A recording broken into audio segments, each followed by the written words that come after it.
Super singer junior, এটা একটা তোর নিশ্চয়ই খুব প্রিয় খুব প্রিয়, এপিসোড, খুব প্রিয়, কারণ গান আছে, পারফরমেন্স আছে, হ্যাঁ, রুকমা রায়কে আর পায়েকে।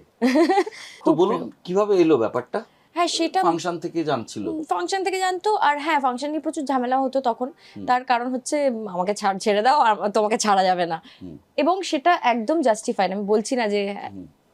তাদেরও কোনো দোষ আছে, হুম। তার কারণ হচ্ছে একটা লিডকে প্রচুর সময় দিতে হয় কাজ, একটা সিরিয়ালের জন্য। এবং গান আমি তো সব সময় গাই, সেইভাবে আর কি গান সবাই শুনেছে। হ্যাঁ আউটডোর যখন হতো তখন আমি চ্যানেলের যারা আছে তাদের সাথেও আমার খুব ভালো সম্পর্ক, এবং গানও শোনাতাম আমি, সেখান থেকেই নোটিস করেছিল যে হ্যাঁ গানটা একটু পারি। তো জাজেস প্যানেলে বসে কুমার শানু, কৌশিকী দি, আর হচ্ছে জিৎ গাঙ্গুলি। আমার তো টেনশন বেড়ে গেছে, খুব স্বাভাবিক, তারা লেজেন্ড, মানে তাদের সামনে একটা পারফর্ম করা, এবং অত বড় মঞ্চে ওভাবে আমি কখনো আগে করিনি।